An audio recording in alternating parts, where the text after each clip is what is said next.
Check me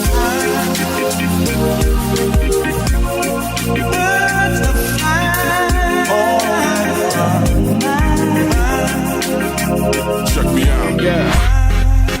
Hey there, podcast listening people. What's going on today, huh? What's going down with your bad self? Hope you're having a great day. Wherever you're tuning in, don't forget to do us a small favor. Please subscribe to the podcast and leave a review. Give us a shout on social media too. You know the drill. And we really appreciate it. We appreciate your guys' feedback. It allows us to continue making this great. This is breaking episode 50, which we're super duper proud of. We're super grateful for you, for your support on this thing, and we couldn't do it without you guys.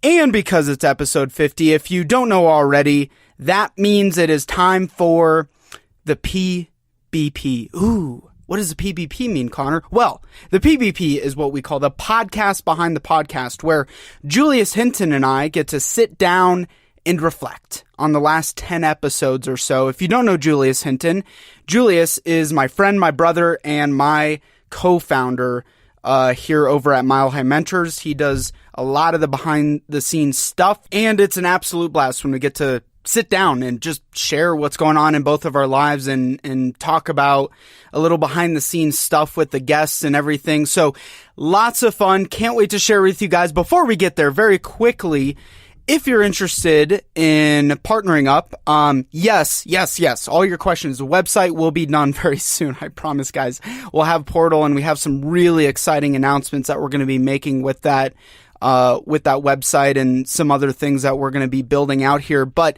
in the meantime, you want to get in contact with us. You want to collaborate, partner with the show. Maybe you have recommended guests for us, stuff we're always open to. Okay. This is a community driven platform. So, if you want to get involved with the community, then send us an email, milehighmentors@gmail.com, milehighmentors@gmail.com, or you can just message us wherever you find us at Mile High Mentors on social media.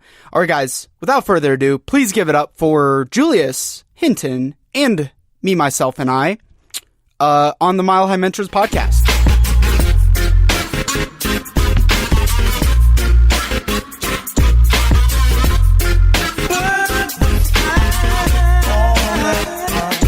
Start this time. Why don't you tell the good people what we're up to today? I always dive in. I'm going to face you, not because we always like very challengingly, like directionally face the camera. To give people a feeling that they're peeking into this conversation. Yeah, it's like, are you here? Are you listening too? Wait, I'm talking to Connor anyway.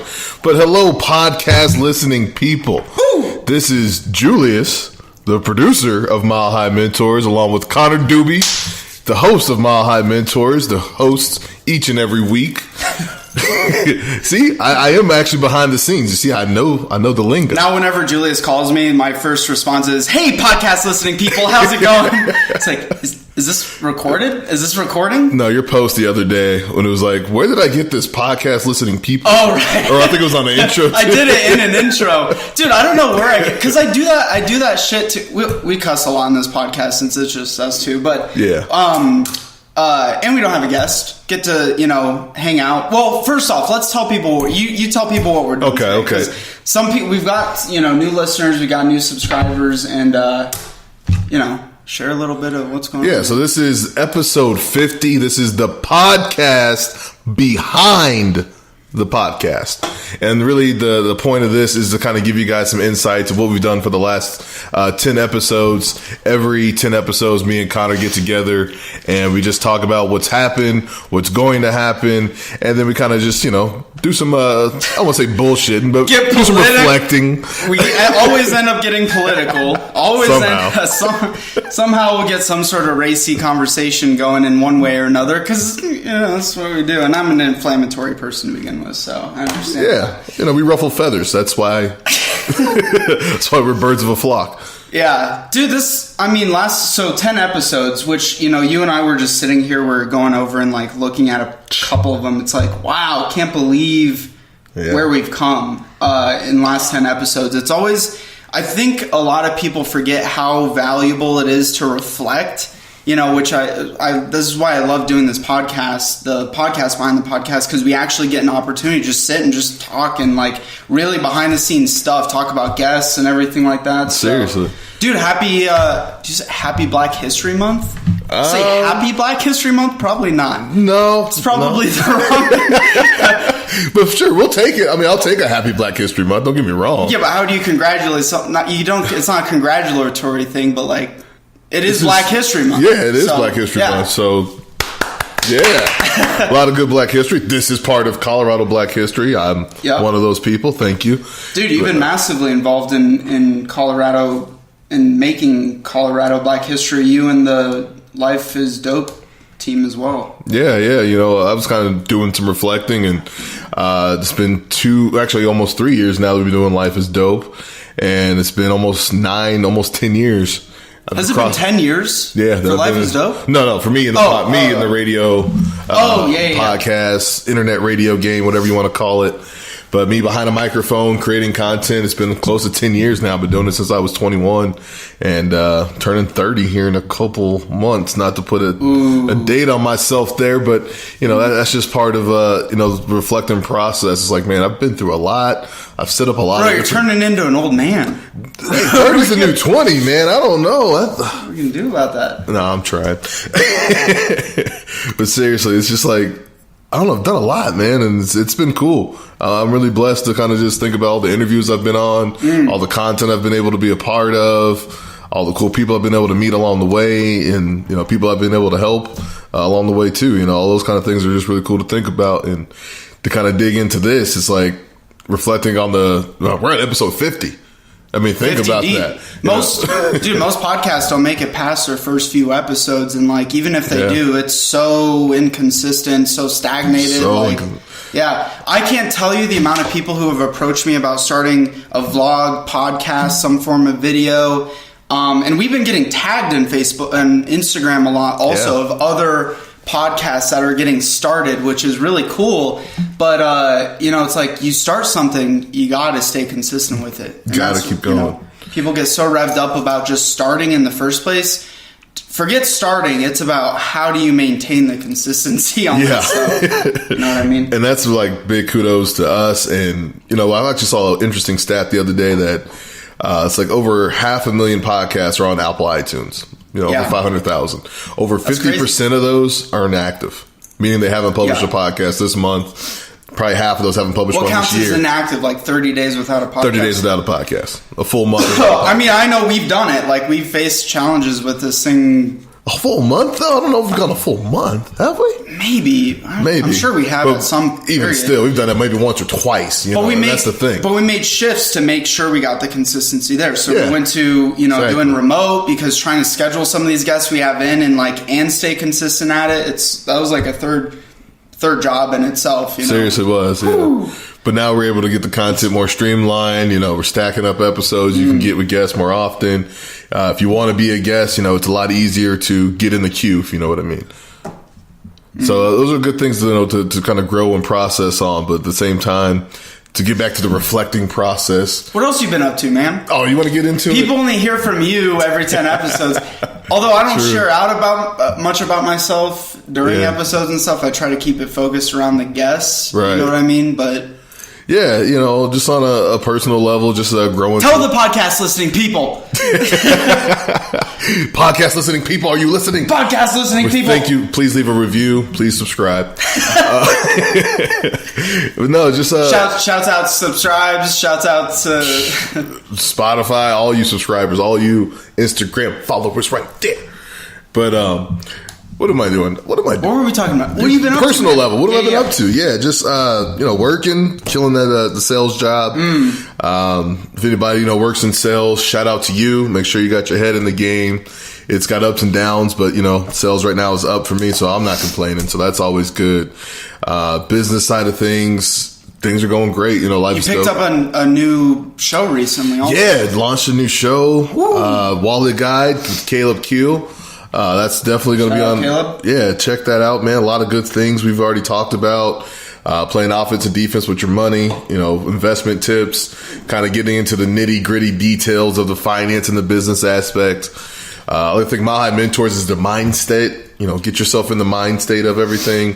Life is dopest when you want to get away from everything. And then Wallet Guide is now if you really want to get deep into those details, what you have to do in this adult life. You're like the closed loop circle of podcast genres.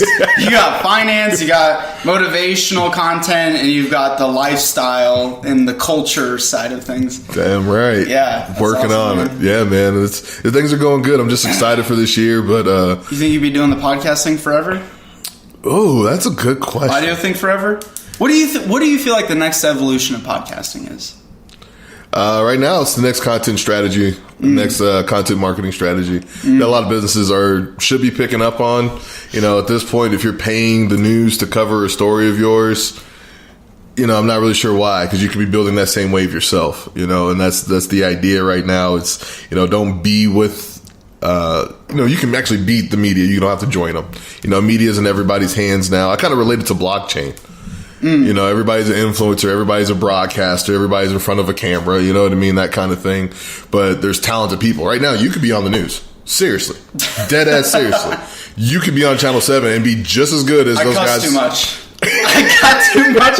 Well, first off, here's the biggest We're problem. okay with that. And this is what's so F too, is like for people who don't know me, I can be kind of inflammatory because, I'm just direct. Like I have no filter. You know, it's my best quality, but my worst quality. It's one of the things I love about you. That's why we work together. I have no filter, and so that's that's good on your point. I mean, that's the beauty of doing this kind of stuff, whether it's business, whether it's, you know, doing it in the format that we're doing it, is the freedom. You don't have to go through some traditional like media source to get this stuff done. Yeah, and not to take anything away from those guys, because that's a hard profession. It's hard to get into. You pay your dues to do it, you know, but at the same time, it's people don't want to hear the watered down, blase stuff. Like I said, they want to hear the in your face, direct, you know, content, and that's what an everyday person could provide. Yeah. So that's why I like doing podcasting, and as far as like the evolution of it, you know, I think more businesses are waking up to that, and it's kind of like, I kind of equate it to Facebook back in 2010. You know, businesses were like, should I start a Facebook? Yeah. Now it's like, should I podcast? Well, because it also used to be like, should I do a company blog, or should I video, or seriously, all that good stuff. I do any type of content marketing, or should I just, you know, write this story to my news anchor and, you know, buy this guy a steak dinner and hopefully he'll, you know, cover my story. Those days, those traditional ways are over. And yeah, you can still do that. Don't get me wrong. Those guys still, you know, love going to Elway's. I'm sure you can buy them a steak dinner and they might cover your story. But at the same time, I'd rather make my story. Yeah. Yeah, absolutely. Well, and also I think the thing is there's so much noise out there. So like you can't, if you're trying to market your business or your vision, if it's a nonprofit or if it's what we do or your company, then, you know, you got to be able to hit all angles between how people consume. So people consume in different ways. They want to read stuff. They want they want video. Like I've got my famous whiteboard here. If you guys have ever seen my like whiteboard style videos that I do. I love them. I'm a whiteboard kind of guy though. But it's not even, but it's funny because like in retrospect, I was thinking like, that's kind of how we learned in school, was like we watched people, and like that's how I now teach and coach people, is with this same format. So, you know, there's a lot of different ways I could do it. Anyways, what was I talking about? Multi-channel strategy between video, podcasting. So that's like part of the value of it. And it's inexpensive. And it's inexpensive. And that's the biggest thing too. You know, at the end of the day, like I said, the everyday person can set something up like this and get this kind of thing rolling. But at the end of the day, that kind of goes back to your consistent and your drive and your mind state. That's the difference. And that's why I think, you know, shows like this and shows that I do are being successful because the people are actually successful. The people have the hustle. You know, shout out to you, Graffiti, Davey, Caleb. You know, guys like that. You guys haven't checked out Life is Dope, you got to go check out what those guys are up to. Like it's a lot of fun. And Davey and Graffiti are hilarious also. Yeah. They just like feed off of each other and shows. It's wild. It's definitely a good time, man. Yeah, good break. Like kind of makes me wish I had a co-host sometimes, but also like probably not for this style, right? Not too much. Like I said, I think these shows are good because it helps you kind of just break out the mold a little bit. People need to know a little more about Connor Dube. So kind of get back into that, man. What have you been up to? Focus. My theme of 2019 is focus. So not so much, actually, and this is a good segue just into the discussion we're having organically anyways, is, nice. We had like Karen Frame on the podcast, right? And something she really said that resonated was focus. And now, because we're so distracted, because we live in such a busy, noisy world, I'm a firm believer it's not so much about what you can add in, but what you can like eliminate, Ooh, So that's true. So, consuming books and consuming webinars and consuming content and consuming motivational stuff, consuming this podcast. Yeah. It's not good unless you create a focus that you're going to take action on with it, right? So that's the thing. That's what I've been up to. Okay. Focus. So still super yeah. focused on becoming the #1 millennial authority in LinkedIn social selling and content marketing. Been featured on some other top industry podcasts over the past year, or even since we did this last, been invited to come speak at Denver Startup Week and some other stuff, coming up soon that I'm super pumped about. Doing speaking engagements. Speaking, trying to do much more speaking. I love speaking. Like that's the fun stuff, is like just getting in front of a crowd of people. I spoke for Denver Data Analytics Group recently. That was a lot of fun. And where was I going? Yeah, so LinkedIn social selling strategy, that's my #1 focus. And then #2 focus is this podcast, guys. Trying to continue making this great, trying to bring great guests in, trying to grow. Like, just what we've done, word of mouth. I'll be out at a networking event and tell people I host the Mile High Mentors podcast. They're like, oh, you're Connor. Oh, okay. That's cool. It's like, oh, that's interesting. Like, that's we're, just building that traction. Yeah, the word of mouth is definitely taking off like wildfire, man. And again, that's, kudos to the perseverance, kudos to the consistency. The focus, though, I like that. Somewhat on consistency. I'm not entirely happy with yet. We can always be better. Can always improve. But remember 2 years ago when we started this thing? And I'm like, dude, think of where Colorado's going. Like, think of where the economy, the business ecosystem here is like all going. Yeah. And we're like, we're on that. Dude, 2 years ago, remember? I'm like, Julius, if we put our heads down and we do this podcast for the next 10 years, I can't, like, the way the economy and everything is, like, just watch. Like, just wait and see. I know definitely swirled in there. Going. Yeah. You feel that too? Oh, yeah, you feel kind of the shift recently? Like, I mean, dude, think of how many co-working spaces have popped up in downtown, and some of the top companies, Facebook, LinkedIn, Google, Microsoft, they're moving more people and resources here to Denver. Seriously, Amazon strongly considered moving their entire headquarters here. I mean, it's a lot of good business things going on, and I know we've even talked to past guests. I'm trying to think of, let's see, here we go, spacing on some of the guests. We've had plenty of guests who've brought that up. Just the growing scene out here, and even just the emerging scene as far as what industries are growing. There's a lot of different industries, tech, construction, fitness, entrepreneurial endeavors. Denver is one of the best cities for entrepreneurs. I just saw a study that came out and said they were one of the top 10 cities to be in for an entrepreneur. Yeah. Well, Peter Adams, who we've had on, I mean, we're kind of jumping here, guys, so this isn't in order, obviously, but Peter Adams with Rocky's Venture Club was like, Colorado, to be able to start a business in Colorado is less expensive, more resources, more opportunity than like almost anywhere else in the nation. These guys are the top angel investing group in the nation, or they're the oldest investing group in the nation, based out of here in Colorado. Think about that, and think about what he's saying. He's been here the longest. Of course, the man has traveled, and they even talked about that a little bit on the podcast, why he loves Colorado. But think about the differences.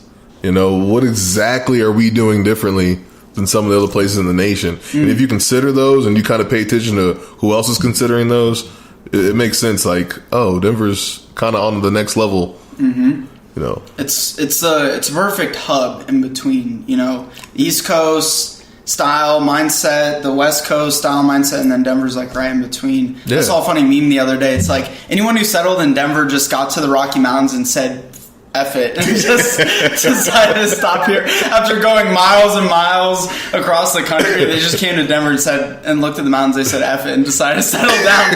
And here we are today. And we'll just call this place Denver. Sounds good enough. Yeah, exactly. Yeah. So last time, even from the last time that we did this, we call it PBP, right? Podcast PBP. PBB 5? One after that was Backpackpreneurship. We had Matilda and Kelly on, which was really enlightening. It was really fun. How cool of a word. Enlightening. It was really enlightening to have those two on. But these guys are great. They created a product. It's all ethically sourced. They use renewable products. And for every backpack they sell, they give away 25 meals to families across the U.S. Families in need. Wow. And that's admirable. That's that next level thing. You know, what do you do? That goes back to the why. What are you really doing this for? Mm-hmm. It's probably why most people miss the mark on their businesses. Yeah. The why. They lose What's that drive. the big picture behind it, right? Yeah. We were talking about that debate I got into on Facebook. Yeah. Political debate. That is such a tricky situation, but ethical capitalism doesn't exist, is a meme. But doing this podcast, I like everything that I've talked to so many entrepreneurs, their whole business is built around being ethical is like the number one standard, everything from top to bottom, where they source, how they hire, how they manage, like everything top to bottom. Yeah. Do you think equality? I think the ethical side of that is the main thing that you're kind of separating there. Like I think of Apple. And impact, right? Impact. I mean, you can be ethical and have impact in multiple ways. You can be ethical and have unethical impact still. True. Give me an example. It's a tricky situation. That'd just be like blatant lies or something. Well, like these guys, they're let's say, for example, they were, not donating. So their intention, or they were like, I'm trying to think of a good. I get what you're saying. Example, but now I'm just having a brain fart. But that's that kind of false advertising, saying that you're having renewable sources and you don't. But I think that's really what separates. A good example. Those businesses that are sustainable. As far as this is a new wave.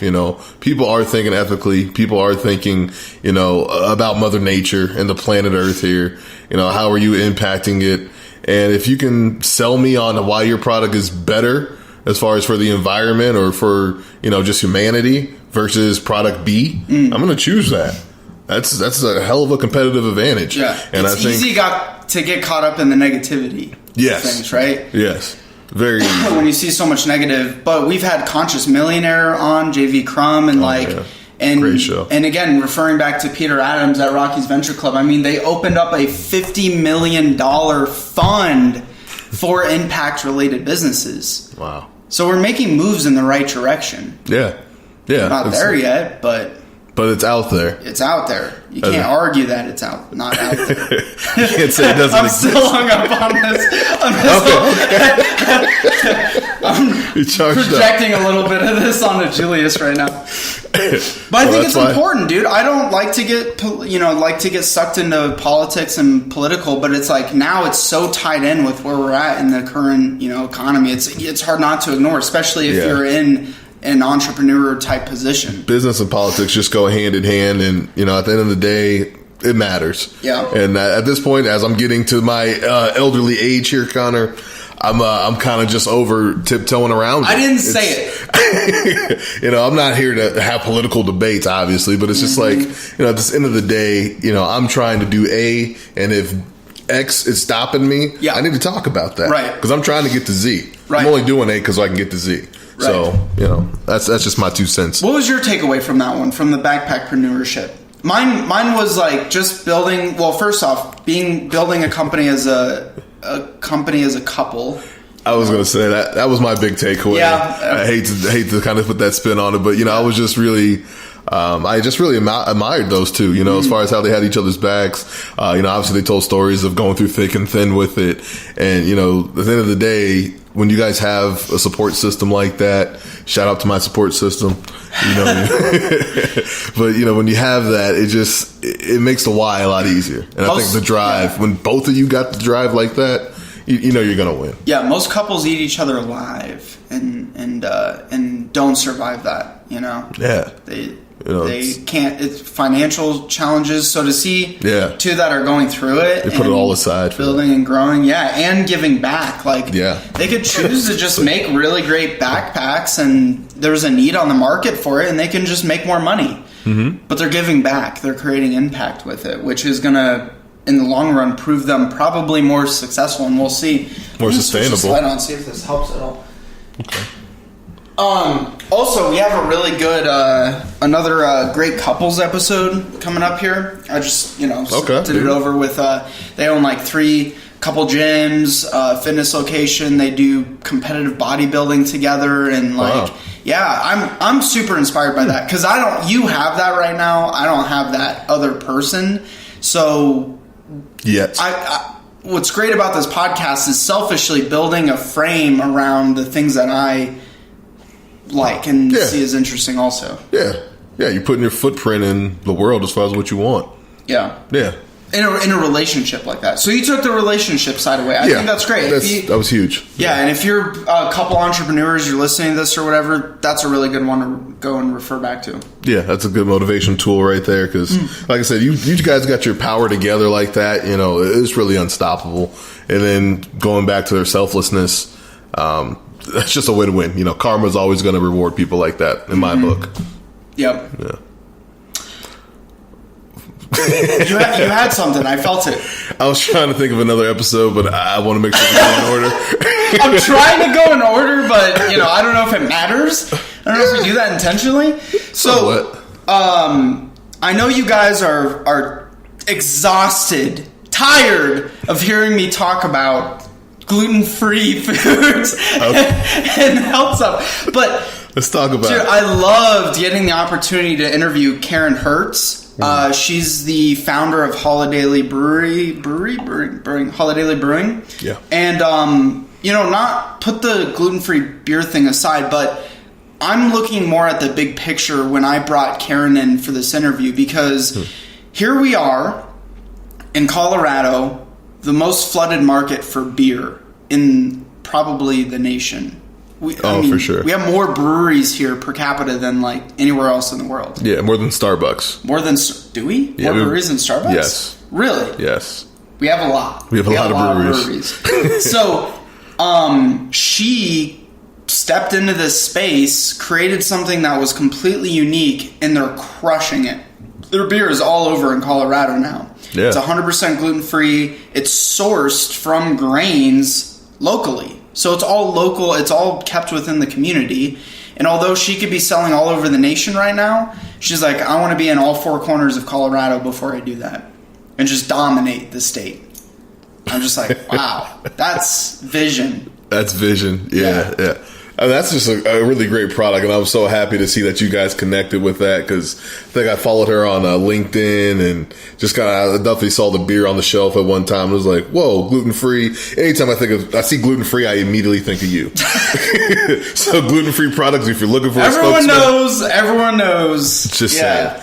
But I saw that, and I was like, this would be something I need to take to Connor. And then, a little bit home, the way the universe works. A couple months later, you guys are sitting down together, and that's just another good story of perseverance, because like you said, that's a really niche product in that market, and to really get people to understand why it's important was a battle that she had to do, and fought cancer and oh man. But that's also really interesting how you could easily have something horribly go wrong in your life and totally steer you in another direction. True.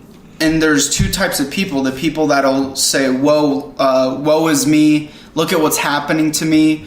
Or they can use that scenario to empower themselves. And Karen empowered herself so much from that experience, she created a massively successful business from it now. Yeah. I mean, they're building a 10,000 square foot facility in tandem with their brewery that they have right now. So they're growing, they're expanding. It's super exciting to see that. Yeah, that just goes to show it. I think that's a good reason why we're reflecting, to kind of give people that one takeaway, if you will. Get into your relaxing mind. But no, take in the lavender scent. Wait, what is that new app that like tells stories, like soft stories, so you go to sleep? Okay, we're getting way down. I'm sorry, I didn't mean to cut you off. Finish where you're getting at there. But I was just saying, there's always that one takeaway I feel like from each episode, and I think that what you just said right there is, we should just get out of the top of a mountain and scream. She had cancer, and she had a choice. Like you said, she could either say, hey, look what happened to me. I can't do this business now. I can't do this idea because of this. Instead, she said, okay, this has happened. I'm still going to do X, Y, and Z. Audio was off on here this whole time, so I don't know. Sorry, guys, if you're on Facebook and you couldn't hear a word we were saying that whole time.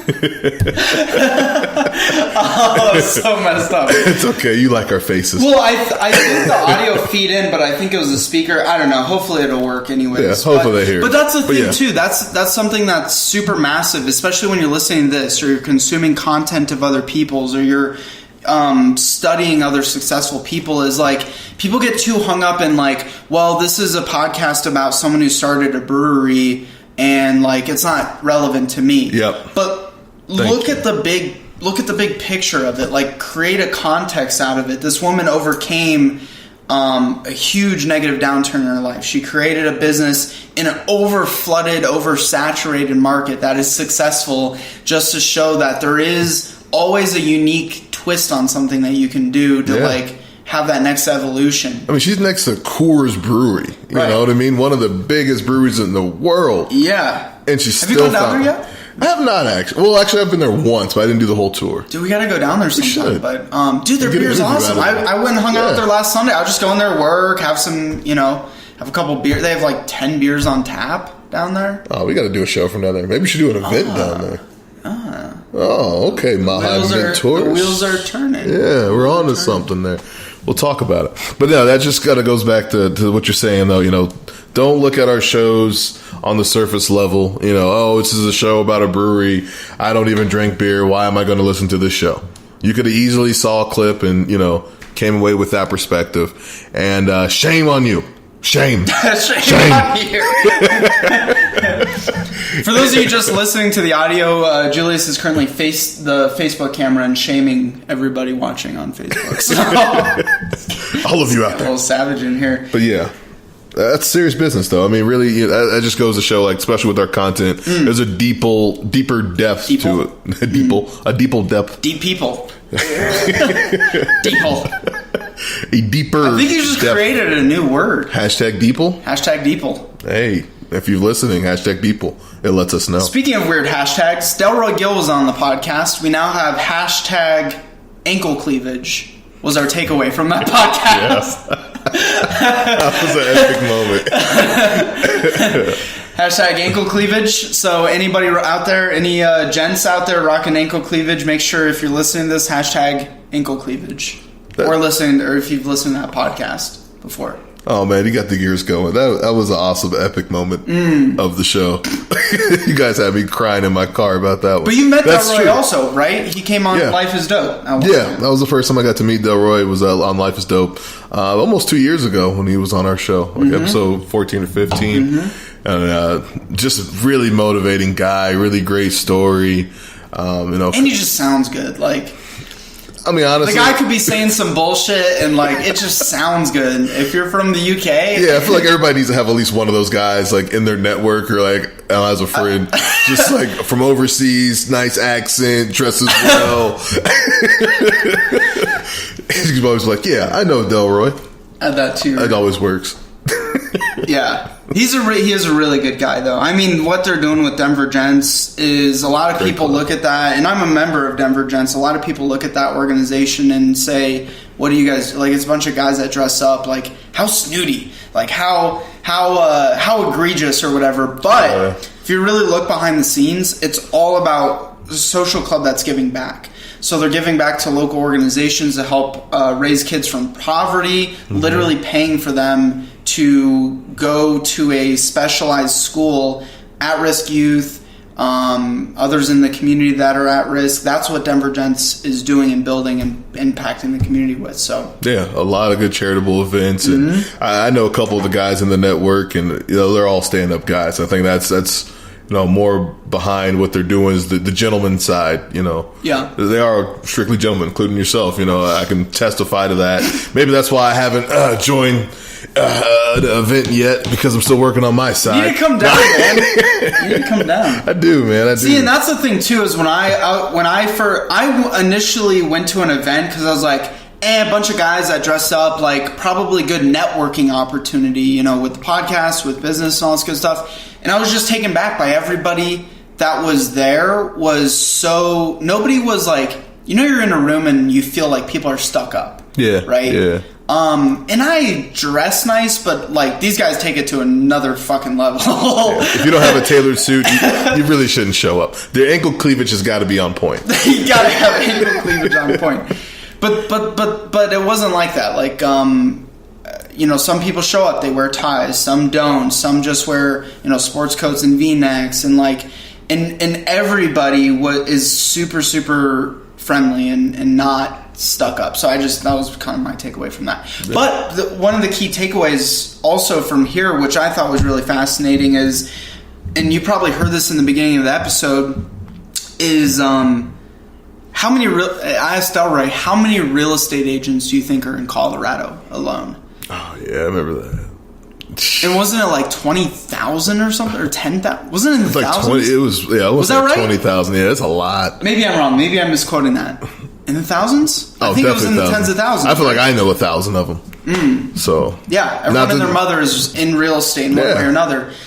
And if you study Delroy, his brand allows him to completely separate himself from everybody else out there. He's seen in another category. Yeah. So my takeaway, maybe it's different from your takeaway, is, look at the space that you're in, and there's always a focus area that you can use to separate yourself. So Delroy positions himself as high-end luxury market, but he still sells $200,000 homes. Yeah.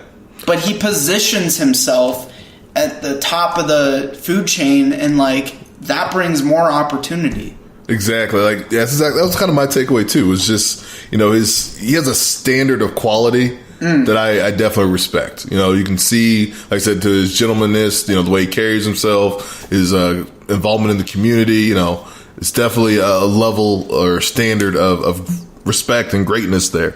But on the other side to it, there's that down to earth, street, gritty, hustle, I'll get in the trenches with you, that I respect. And that's why he was on Life is Dope to begin with, and even on this show. And that kind of shows you, his versatility there. I don't think I've had a guest been on Life is Dope and on this show, and that's a reason for that, because usually different hats for different folks. But Delroy is one of those guys that I really could see myself hustling with in the trenches, and then also paying to get a tailored suit from him or go to a Divergence event, because I know the standard of quality is going to be worth whatever price tag he puts on it. Yeah, and people who see themselves at a lesser position, maybe they're not where they want to be in life yet, maybe they're just getting started, would look at someone like Delroy and be like, look at this overnight success, right? Look at this guy who came out of the woodworks out of nowhere. He came over from UK and started this? Yeah, he's got fancy cars, house,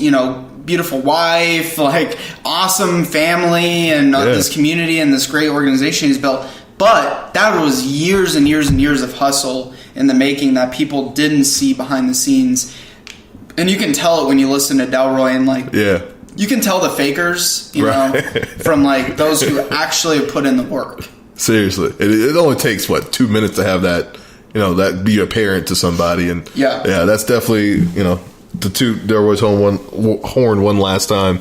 That's something that's definitely apparent with that guy. He's real as they can be. Yeah, seriously. Yeah, you guys go follow him on Instagram. His stuff's fun, and he's a funny dude too.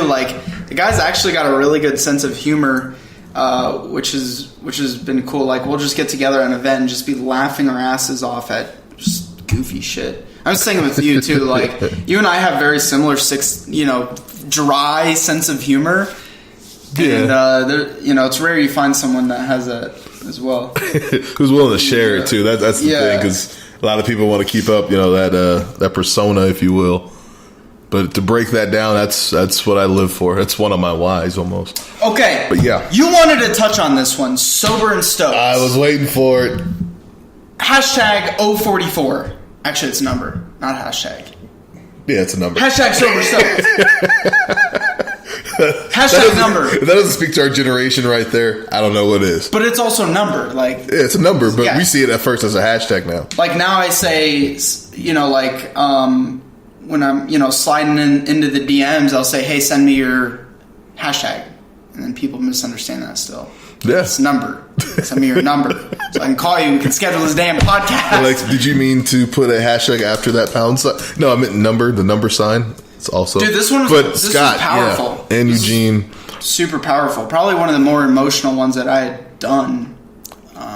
This is kind of that's a big one, because it really just kind of hits home on a mental level, on a spiritual level, really, to just to hear everything he overcame, and to think about what he's doing now, how he just flipped. I mean, talk about flipping the script. I mean, I listened to that show, I think 2, maybe 3 times, just because, I think mental health and sobriety and, drug abuse, addiction, that's a really big topic nowadays with the opiate epidemic and a lot of things going on, just around, that more people need positive stories of. And I think that was a really hugely positive story to see somebody get their life overcome from like the bottom. Like, you can't get lower. You couldn't get lower. No. Yeah. And he took that and completely flipped it to the point where he's helping people.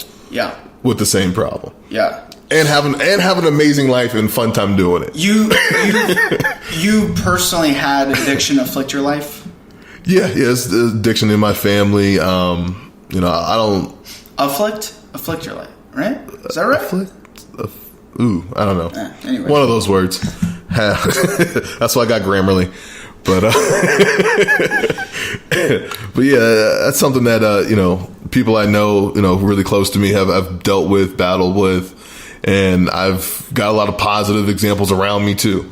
It's just cool to see a story like that, because I know of a lot of other bad examples. And it's really, I wish I could get Scott's story in front of more people, really, to say, hey, you can stop this today. You can really change your life. Like, for real, you can change. This guy's on top of a mountain, literally.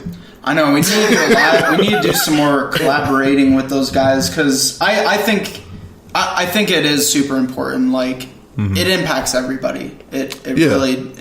And I love how they structured what they do. Like, it's just like the biggest challenge for people when they face sobriety. I know that I'll quit drinking for, a couple months at a time every year, maybe a month at a time, I'll just like stop. And one of the biggest challenges, and this is hard, this is prevalent in society, is like when you're going out, you're, networking and there's that drink involved. And it's like, how do you structure your free time when you're sober?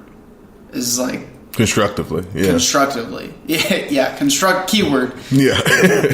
And that's what I loved about his story is, not only did he battle all those demons, find something to do with his time, he maximized what he did with his time to the point where he's having, epic spiritual lifestyle. He's living the best life, if you will. Yeah. And at the same time, he's helping other people find their best lives. I mean, what's better than that? Yeah. When you heard him talk about it, it's like, I'm still getting, it's like, I'm still on drugs, but it's just a different drug. A whole different, it's a sober drug. Adrenaline, surfing and skiing and snowboarding and, extreme sports, all that good stuff. Like, I think everyone's got their own form of addiction in one way or another. Yep.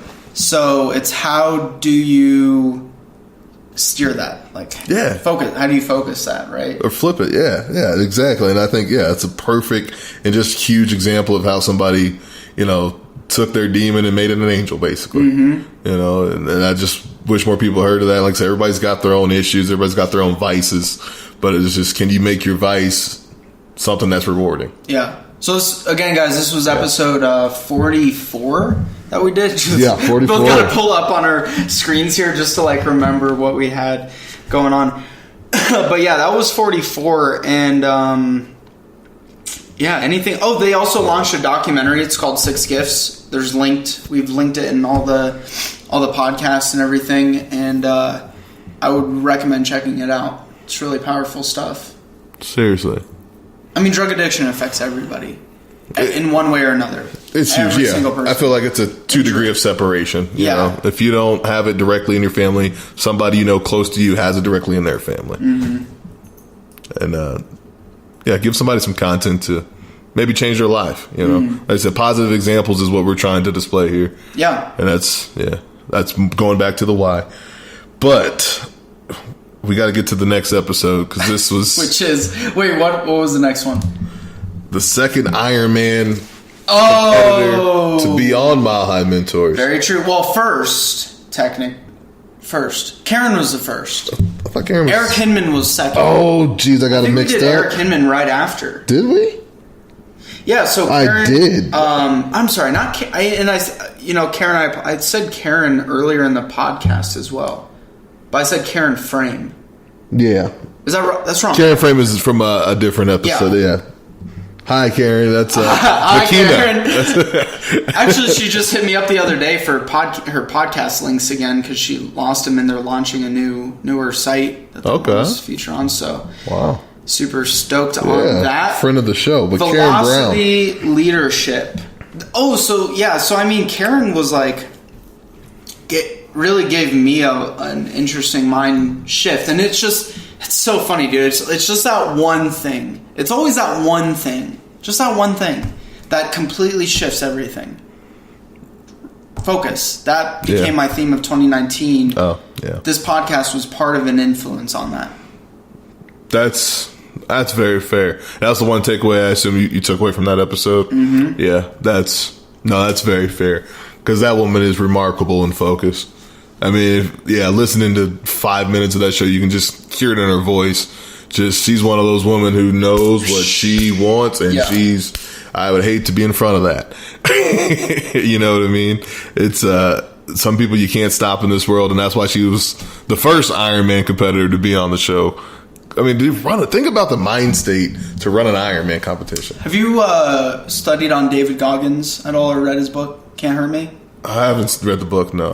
Dude, audiobook too, or audiobook. But heard about it. I've heard good things. Not to digress, but yeah, I'm sorry. Go keep going. No. What made you bring that up? Well, because he's done like 60 triathlons or 60 long distance races or something like that, and the guy went through military training, failed. What's the initial SEAL training called? Basic training? I can't remember, but he had to go through it 3 times and persevere through, a lot. Like everything from like racial discrimination to really, really shitty, unfortunate upbringing. But where I was going with this, where I was tying this together, was that Karen's done the Iron Man. And this guy and also Eric Hinman, who we had on recently, did the Iron Man. And it's testament that we need to do more hard shit, right? We need hard stuff as humans because that allows us to elevate, not just overcoming that hard stuff, but elevating our mindset where we only max at about 40% of our abilities most of the time. From all studies they've done. That's fair, yeah. If you're in sales, you're only doing about 40% of what you're capable of in a day. And if you're starting a business, if you're, lifting weights, you're only at about 40% capacity at all times. Right. So it's like things like Iron Man help you kind of break through that. The threshold. Yeah, and breaking physical thresholds very, very directly correlates with mental thresholds. Yeah, you have to do that stuff mentally first. Because even, I think, I'll go back to the training. To even have the mind state to say, I'm going to do the Ironman competition. I'm going to put myself through this grueling training to prepare for something like that. Right. That's a whole different level of belief in yourself. And then to think about the difference of your training versus the actual race. I think that's kind of more what she was talking about, what you're kind of going to, is how that race will push you even that little bit further than what you thought. Yeah. You prepared and you think, and I can testament to this. I remember one year, kind of going back to my own story, I was in high school football. I was going into my senior year. Yeah. I was out in Virginia taking care of some of my nieces and nephews, helping out with the family. But I was training every day, thinking I was like going to come back senior year. I'll be in shape. I'll be ready. Nobody thought I was running, but I was running like 2 miles a day. No problem. Come back. We're running 4 to 5 miles a day. Yeah. It was way harder than I ever thought. Yeah. They're looking at me like, man, did you even train for this? Bro, perspective is everything, there's always more you can do. True. Always more you can push out of yourself. Even the highest level achievers, Bill Gates and Warren Buffett, and they just came top of mind, but there's, thousands of them. Even they could always do that extra, push it further. Yeah. And that's that next level of greatness. That really is. Mm-hmm. But those are, two great examples, really. Eric and Karen there of pushing yourself to what you might think is, crazy or beyond your limit will actually get you to where you want to be, or even beyond in some cases. Do you follow Eric? I do. On Instagram? Yeah, he is guy is an animal, right? Dude, I was watching his story, and you're right, because I remember when you gave him this intro, you're like, dude, you give out the most content, but I literally watched probably his whole story, maybe 50 clips in there or something. Yeah. Each one is him beasting another exercise. I'm like, this is one day, bro? It's a 24-hour cycle. The guy is an animal. Oh, seriously, the guy is a freaking animal. I don't understand it. He'll go, the guy will literally, work out in the morning and then go run around in the afternoon outside, hike in the mountains, and come back, do another weightlifting session. Yeah. He's just doing it for fun. He's not even fucking training for anything. There's nothing that he's going after, but that mentality, I'm so drawn to that. Going back to it, I saw a post that he did where he jumped in some freezing ice cold water just to help him take himself, beyond that current threshold. Just going back to, it looked crazy, I'm not going to lie. But at the same time, I was like, I would do that right now because I kind of need that, right? You don't get that all the time. Have you done cold plunge? Have you done cold plunge like that before? It's savage. I mean, I get it with the heat thing. That's another thing about, look at someone who's technically retired at this point. Eric, retired at 34. Yeah. Doesn't have to work. He's got all the financial freedom to do whatever he wants. Right? I don't think he could buy a private island, but he can live every day and not have to do what he does now. Yeah. And he is still with all that freedom, his number one focus is longevity and health. Right? So I know I bring a lot of talk about health and gluten-free and all that stuff. I mean, I have to do that because I have allergies, but right. It all comes from health, and health brings mental health, and mental health brings business impact, and business impact, goes back in full circle. Seriously, right? Seriously. I mean, to get into it, I really think first your spiritual health kind of goes into it, sober and stoked kind of thing. Making sure you're okay there. That goes directly to your mental health, which goes directly to your physical health, which ultimately, directs your business health and your impact on society. Are you a pleasant person to be around? Not if you're starving. Not all the time. Not always. Sometimes you might need that Snickers. Oh, man. Just eat something, Connor. Just eat something. But that's square business there. But one thing I want to get to real quick while we are still talking to the podcast, listening people of the world, is... That felt fake. You bring it out. Bring it deep. Gotta bring it here. Do you want me to podcast listening people? Podcast listening? No, that's not it either. This is why you do it. This is why I just tell people, you're the podcast listening people of the world. Listen, you're just there. You're just there to make us look good, and I just say shit that comes out of my face. That's really it.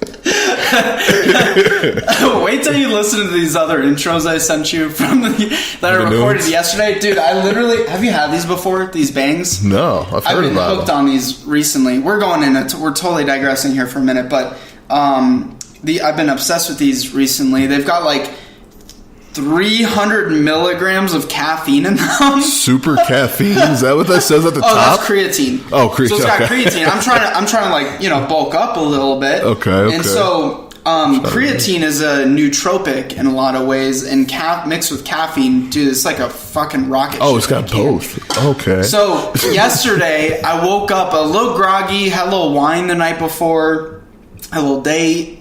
And so I woke up a little groggy. I took one. I just cracked one of these, just pounded that, and then went and recorded 2 intros. Oh, anyways, you'll hear it.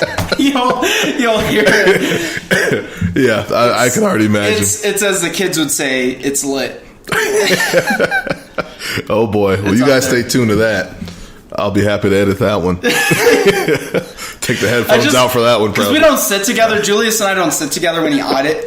Like, I'll record the podcast, I'll record the intro, I'll send it over to Julius to edit, and I just grin when I record intros, just like what Julius is listening to. Like, he never knows what I'm gonna throw.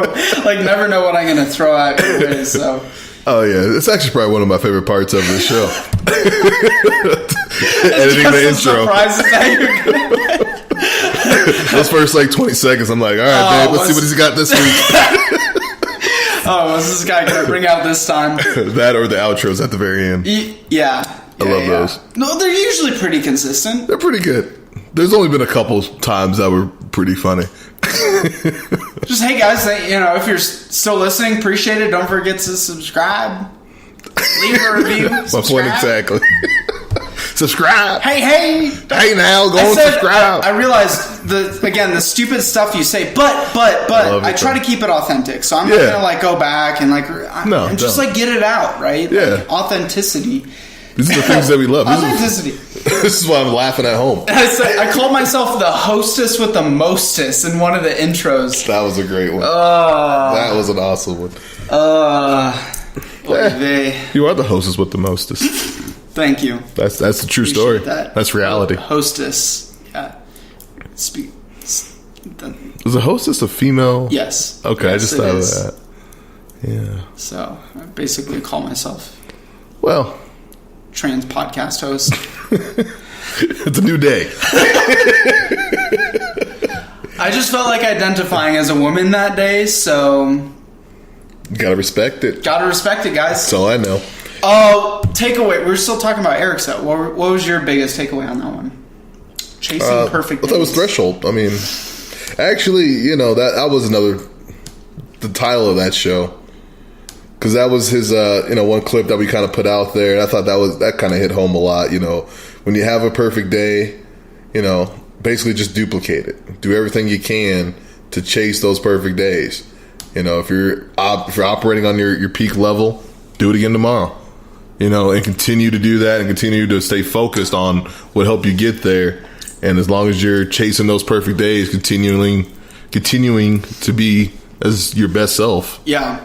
Now, for me to play devil's advocate on that, I think that too many people see people like Eric on social media or, you name it, celebrity or social media influencer, and think that it's all sunshine and rainbows and happiness and just doing the things you love 24/7. Because all you see is his perfect days.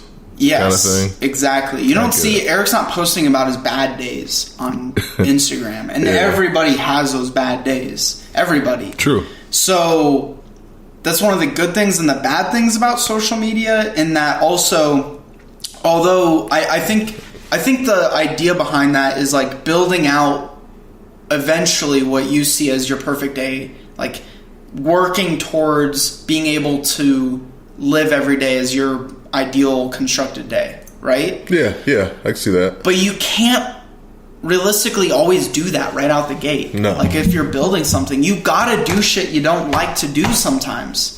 People, damn it, people.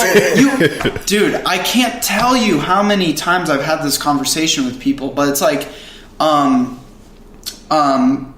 people think entrepreneurs is like all about doing the things you love. Or no, you got to do the stuff you hate. They think you wake up at 12 o'clock, roll out of bed, open a laptop, send a couple emails, and life is good. It's unrealistic. Absolutely not true. It's unrealistic to believe you can just go in and like pursue your passion and not do the stuff that you hate.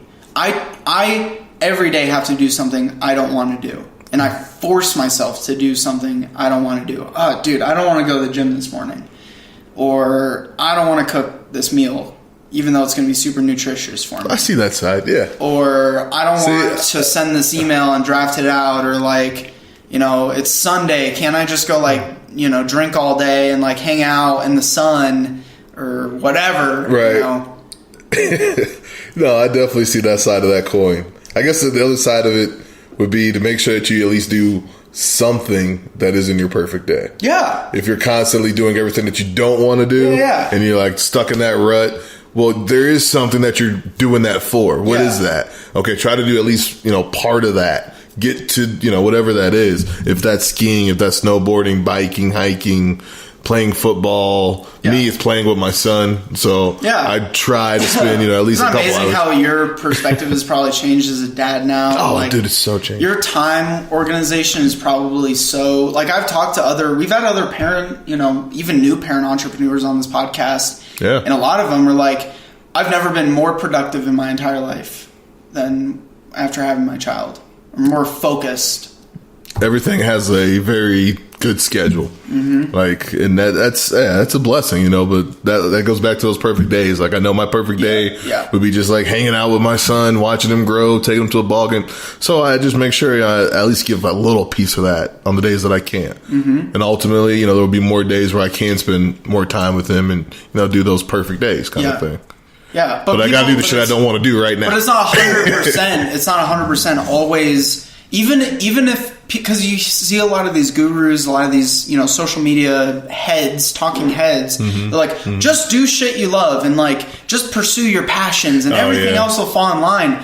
That's cool. And you can absolutely, and I love what I do every day, by the way. Like, I'm super passionate about the big picture, but to get to that end goal, that big picture, you got to do a lot of shit you don't want to do. You do. And I don't think enough people are talking about that. Yeah, I think that's the reality. That's not the sexy reality. Right. It's not the one that you want to put on Facebook. And like you said, it's nobody's going to post their bad days, and that's the bad side of social media. It's everybody's going to show you what they want you to see. So you got to understand that when you're scrolling around, you can't think that everything's a perfect day. Mm-hmm. Not to take anything away from Eric, though. No, absolutely not. No. And I think the message is really good. Yeah, for sure. But the roadmap to get there, I think, is different than what people perceive it is. Especially for our listeners, because we got a lot of young people, a lot of people who are just getting into this career thing, and they can't think they're going to quit their job tomorrow to be a fashion designer and think everything's going to be gravy until, Prada picks up your design. It's not going to happen that way. Sorry, tell you the truth, it's not going to happen. Yeah. Like, I don't know if you, not to get too political, but did you see that Killer Mike show on Netflix by chance? Dude, I was going to bring that up. Yeah. I love the part when he was talking to the kid and he was just like, you're not going to be president. Right? That shit's powerful. That's powerful. That he's doing that. Yeah. Because literally, you saw I'm sorry, dude, I didn't mean to cut you off. No, you're fine. That's what you're saying. No, I did. Well, that's the whole thing, though. He's just saying you're not going to be president. That's the reality of life. Like, so dude. He's just looking at the kid in the face. He's like, I want to be an astronaut. He's like, no, you're not. You're not going to do that. You're not.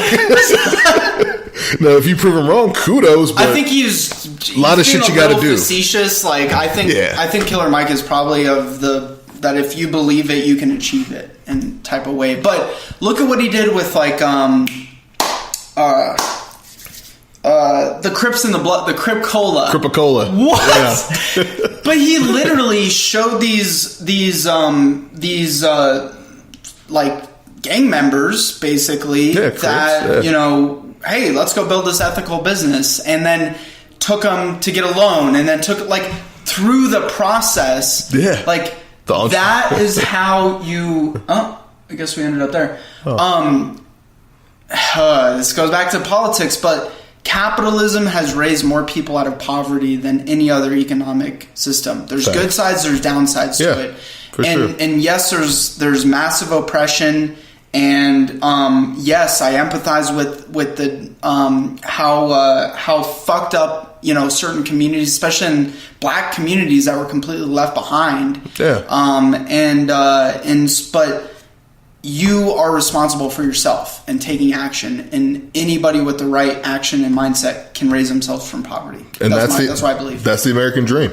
And Killer That's Mike, the American dream. I think Killer Mike in that show kind of like went almost opposite end of the spectrum of what people may have anticipated. Yeah. Because you almost kind of anticipate the show to be like way liberalized in his stuff, but it was actually kind of more on the conservative side, and like I guess conservative facing in terms of like the entrepreneurship and like everything that he talks about in that show. It's on you. Get it going. Yeah. And that speaks volumes. And that's why I love that show. You know, I love everything Killer Mike was talking about. And, you know, especially as a black man, it's like, I loved it all. I mean, that's exactly what it's about. You know, you have to get in the game. And to kind of speak to what you just said, you know, socialism is not going to get that done. A dictatorship's not going to get that done. Right. You know what I mean? It's not going to be any of these other type of societies. It will be capitalism. You have to capitalize on your own endeavors. You have to get your shit in the game, figure out a way to flip your script and go. And anybody can do that. You know what I thought was really fascinating was the... I think most of it is shot in Atlanta, in his hometown or whatever. Georgia, yeah. Is people look and say, oh, there's only one black-owned barbershop or like one black-owned restaurant in this area. And it turns out a lot of people there had raised themselves out of poverty and moved out of the community and didn't reinvest back into the community. Yeah. And reinvest back into the population in the community. They raised themselves out and then they moved out. And they left, yeah. So like I thought that was really, really fascinating. No, yeah, and that goes back to all the other, you know, factors that go into, you know, really the oppression of black people is when it comes to economically. It's really a problem, but some are self-inflicted. Some are ignorant. Some is educational. You know, it's a lot of different factors, but that was a really enlightening thing. And that's the thing that does happen. You know, people who move out of the hood, we call it, and they don't want to come back. Yeah. And, you know, I get why you don't want to come back, but at the same time, this is what made you, this is where your roots are. You have to reinvest in that. Yeah, reinvest back into the community in one way or another. A lot of those rappers who, you know, make it out, they break out or per se, and they like, you know, shouts out to their community, but what the fuck are they doing to reinvest back into that community? Seriously. Right? And to give you some good examples of people like that, like Kevin Durant just did something really cool out in Maryland. He came from a, you know, really impoverished community. I think his county has 60 murders this year is what the report said. But he started a school, basically an after school facility for people to go to, you know, dedicated a certain amount of money. I know rappers like T.I. are buying real estate and, you know, buying back communities, literally buying back strip malls, things like that, and getting into real estate. Because one thing that Killer Mike documentary showed me, and I don't know if you saw the first episode, but Buying Black. That was so funny. he just gets a big platter of ribs and barbecue, and he's ready to dive in. He's like, wait, this wasn't raised by a black man. Please tell me this is black owned. No. And that goes back to just ownership, which goes back to what we're trying to talk about here. Yeah. And shouts to Black History Month.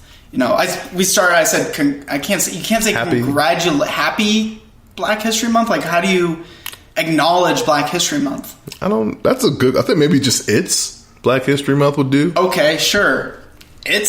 But shouts to Black History Month because not many, like, dude, I watched Kevin Hart's show on Netflix. Have you watched it yet?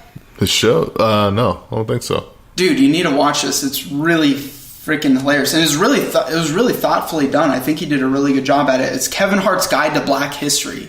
Oh, wow. On Netflix for Black History Month. Yeah, I'll check that out. I don't think many people realize, and this is why, again, shouts to Black History Month, it's so massively important, is history. Like, history. First off, if you don't understand history, it's doomed to repeat itself. Yep. Second off, a lot of what we use, consume, the way we engage, culture, music, influence, like, so vast majority of that came from black culture and black community, and like people need to educate themselves on that. It's really important. Yeah, it really is. Yeah, it's hugely important to understand where it came from and understand why it's important. And I love Black history. That was one of my minors in college, African American studies. So it's just, I love Black history because there's a lot of things that people don't know and they should know. And I think if they did, or even know, just remind yourself, like, it's so easy to forget. It's so easy to forget stuff. It's not just Martin Luther King, I had a dream speech. It's not just Rosa Parks sat on a bus. Yeah. If you can get out of that box and kind of get into the more, especially as an entrepreneur, that's what motivates me sometimes. Like George Washington carving a damn peanut. Like, hold on, man, you stole a peanut from the slave man, and then like you realize that you could make peanut butter, and then that you can do all these other crazy things, and like. It's just like that entrepreneur spirit has always been alive and well. And it kind of goes back to just America's spirit, where we're talking about capitalism. Those people didn't get to capitalize as much as they should have. But at the same time, that should give you confidence that they were still able to get their name in the history books. Yeah. Look at hip hop, jazz, funk, blues, rock, reggae music, rock and roll, like literally stemmed from black music culture, like back in the early 1900s and late 1800s. So one of these, one person that was brought up, Josephine Baker. Do you know Josephine Baker? Yeah, I know the name. I never studied Josephine Baker, but like if you guys get a chance to watch the documentary, this lady is so freaking fascinating, and she basically became a celebrity, black celebrity this was in 1906, and she was born okay, so what was it? So she basically, she was so popular, like celebrity popular, that different political heads all over the world wanted to meet her. And like brought her in to different, like brought her into like their palaces and like all this stuff. And she was an undercover spy for the U.S. government because she got so popular with like other people. She was like this like really beautiful woman, like she was basically an undercover spy. Oh boy, it was just so interesting. But she's one to study. I definitely want to study her a little more closer, because think of like, how do you become that influential? Like, how do you capture the interest and minds of people in that way? How can I apply that to what I do with my business and with my mission? Yeah. I mean, to kind of go back on your theme, focus. Think about the focus she had to have to block all of the other shit out to stay focused on her mission and to keep that influential and to keep that persona, to keep that level of quality that's obviously, they got to respect it throughout the world. Right. I'm sure there's a lot of times that, she could have broke from that, but to have that premium focus, that should, that really is something I'm probably going to take home from this conversation. Dude, go watch that documentary. That focus, man. Yeah. You and Kelly should go watch that tonight. It was really, and it had Kevin Hart in it, so it was kind of lighthearted. It was hilarious. They did like basically skit shows, like I think it was the first black woman astronaut. Okay. And it showed a skit of her calling on NASA after graduating, like, "Hi, I'm a black woman and I want to apply at NASA." And they're like, okay. And then they just hung up on her. And then she called back. She's like, she's like, "I'm looking for a job with NASA, blah, blah, blah. I'm going to be the first black woman president or whatever." And they're like, "We don't have any open positions right now." She's like, "All right, well, I'm going to call back every 5 minutes till you do." And then, like, set a timer on her phone. She's like, "Better believe I'm going to call your ass back." Like, sitting there, arms crossed, like, "Oh, you better believe I'm going to call you." Dude, I was losing it. It was so funny. Kevin, I'll have to check that out. I'm glad Kevin Hart did that. I think that was a really good move. Yeah, and that just kind of, it's a good vehicle to get that information into. Yeah, exactly. We got totally off topic here, but it was a cool discussion. Yeah, it's good. It's the podcast behind the podcast. What else should we talk about, man? Colorado has Angels, first kind of investment group we've had on the podcast, which is really exciting.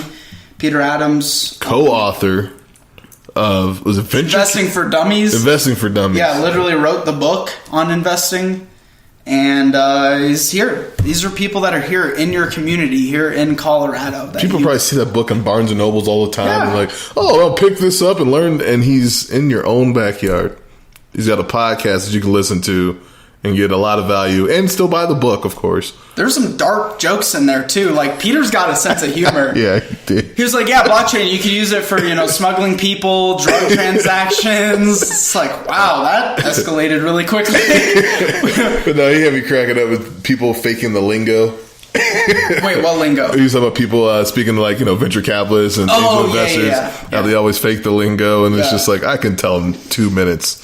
Or the guy that approached him to have Rocky's Venture Club invested in his company. Basically, he's like a medium for investors. Yeah, like that was his business. It's like being a third party, like a medium, like I can tell your future or whatever, like an energy healer. Energy. It's something to do with energy or chakra healer for investors or something like that. That was his business model. Hey, man, give me $100,000. If it works, it works. Yeah. So that was cool. I really like that one. We've got another investment one coming up. Hopefully we'll get it launched this week. And that'll be cool. Yeah. Well, just a lot of valuable stuff, man. I mean, the content's really deep. It's got a lot of depth to it. If you know where to look at it. Or if you're looking at it in the way that you and I look at it. Because it's easy to listen to a podcast and say, oh, this is a podcast about a restaurant. Yeah.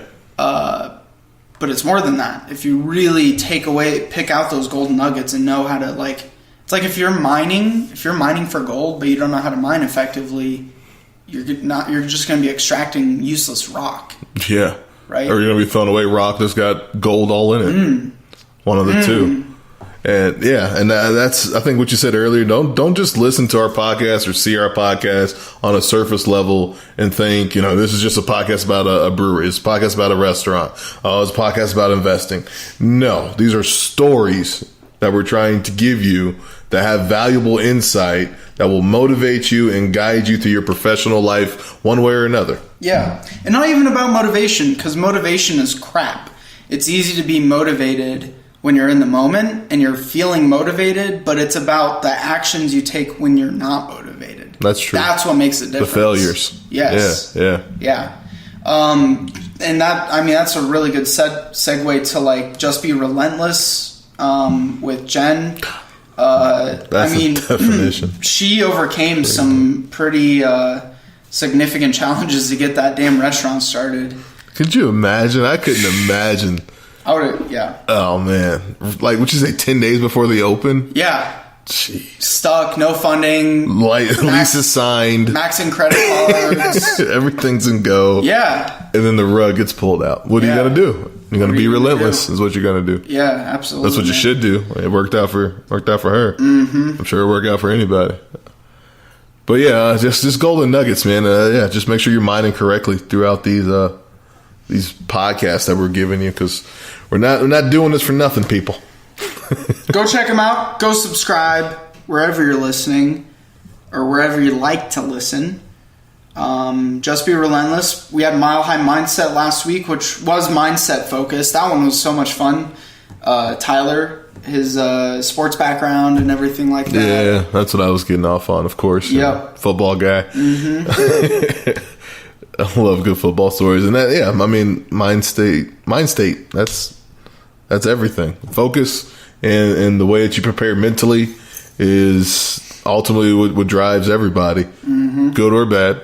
You know, and even in your bad parts, you got to realize that it's probably the mental that's a little fucked up, and that's maybe what you need to change. Yeah, that was cool, man. I'm excited for what the next 10's gonna bring us. Yeah, I think we got a lot of exciting things on the horizon. Website's in the works. Website is almost complete, so that will be coming very, very soon. I think some events are in the works. Mm-hmm. I think we got to do some pop-up type of events, maybe at like Holiday Brewery. Maybe. Do some panel discussion stuff. Yeah. Trying to get some. But you guys let us know. Like that, you guys let us know. You're in the community. There's a lot. There's a lot of noise out here, a lot of stuff going on. What is most valuable for you guys? Yeah. Tell us. Yeah. Tell us. Especially you young Give ones. us your secrets. You guys on college campus. You guys as seniors. You know you got to graduate soon. You know it's coming. It's coming.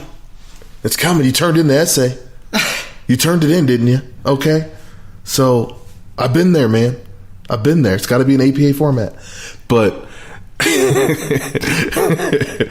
that's something to really consider is what's the next step for your career? What are you looking for? What are you trying to obtain as far as information, connections, networking, things like that? Help us help you.